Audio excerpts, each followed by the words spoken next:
Hello, this is Dr. Do again. This video is outside of medicine. Continuing the book Isaiah. I'm going to continue to read. I have finished chapter 13 and start part of chapter 14. I'm going to continue for chapter 14 and I'm going to probably finish it and move on. So if you recall, I'll start from chapter 13, said prophecy against Babylon. I'm going to read it. How you have fallen from heaven, O morning star, son of dawn, you have been cast down to the earth. You who once laid low the nations, you said in your heart, I will ascend to heaven. I will raise my throne above the stars of God. I will sit enthroned on the mount of assembly, on the utmost heights of the sacred mountains. I will ascend above the tops of the clouds. I will make myself like the Most High.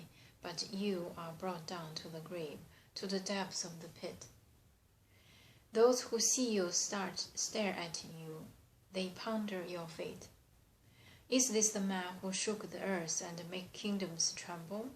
The man who made the world a desert, who overthrew its cities, and would not let his captive go home? All the kings of nations lie in state, each in his own tomb, but you are cast out of your tomb. Like a rejected branch, you are covered with the slain, with those pierced by the sword. Those who descend to the stones of pit. Like a corpse trampled underfoot, you will not join them in burial. For you have destroyed your land and killed your people. The offspring of the wicked will never be mentioned again. Prepare a place to slaughter his sons for the sins of their forefathers. They are not to rise to inherit the land and cover the earth with their cities. I will rise up against them, declares the Lord Almighty. I will cut off from Babylon her name and survivors, her offsprings and descendants, declares the Lord. I will turn her into a place for owls and into swampland. I will sweep her with the broom of destruction, declares the Lord Almighty. A prophecy against Assyria. The Lord Almighty has sworn, surely as I have planned, so it will be, and as I have purposed, so it will stand. I will crush the Assyrian in my land. On my mountains I will trample them down. His yoke will be taken from my people, and his burden removed from their shoulders. This is the plan determined for the whole world. This is the land stretched out over all nations. For the Lord Almighty has purposed, and who can thwart him? His hand is stretched out, and who can turn it back? A prophecy against the Philistines. This oracle came in the year King Ahaz died. Do not rejoice, all your Philistines, that the rod hath struck you is broken. From the root of that snake will spring up a viper. Its fruit will be darting, venomous serpent. The poorest of the poor will find pasture, and the needy will lie down in rough safety. But your root I will destroy by famine. It will slay your survivors. Wail, O gate, howl, O city, melt away, all your Philistines. A cloud of smoke comes from the north, and there is not a strangler in its flanks. What answer shall be given to the envoys of that nation? The Lord has established Zion, and in her his afflicted people will find refuge. A prophecy against Moab, chapter 15. An oracle concerning Moab. Ar in Moab is ruined, destroyed in the night. Kir in Moab is ruined, destroyed in the night.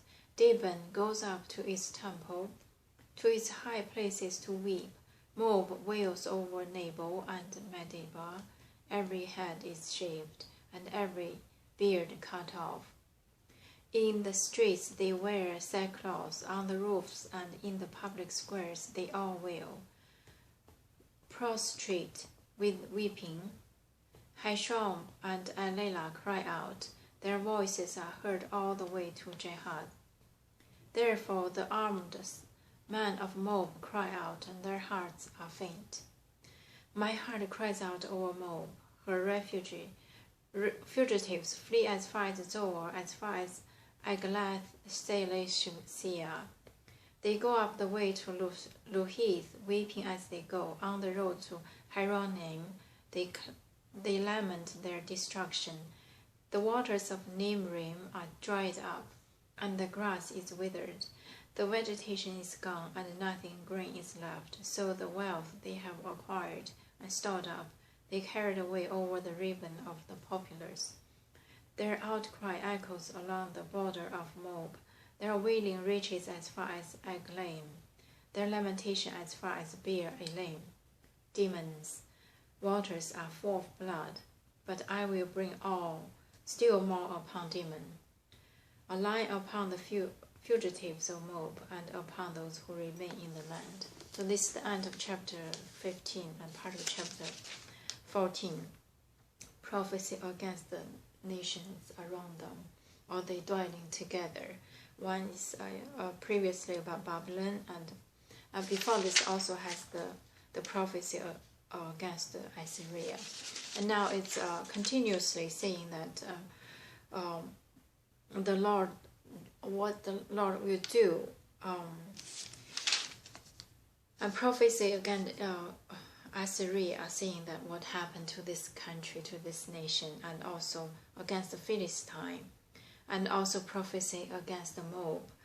But I think there is some like the people from those nations will cry, and also the seeing the God, what the God will do. This is the part I think I understanding is I sense the tone during that time. Probably Israel is going through very difficult time. The pressures from the nations, or they dwelling inside of those nations as even though they think they had the throne, they have the country, but still those neighbor nations. And the tone is very is that way. Can sense it. So they plead, they talk to the God, and this is what the prophecy from this Isaiah. He said God will bring the justice to this Moab or Philistine, and also the Assyria. The war never ceased until time of Saul, David, probably until time of David.